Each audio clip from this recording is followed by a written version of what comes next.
If you want to make your Facebook post shareable so that anyone who can see your Facebook post, they can share it, then let us see how to do it. At first, how to know whether a Facebook post is shareable or not.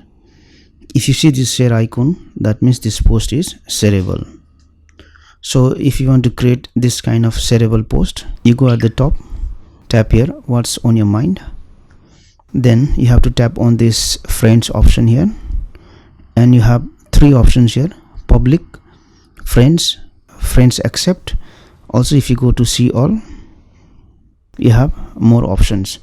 Now if you want your Facebook post to be shared by anyone who can see it, then you have to select public. But if you select friends, then only your Facebook friends will be able to share the post. So for me, if I want everyone to share my Facebook post, I will select public, done, and then I will type any post and then I will post it.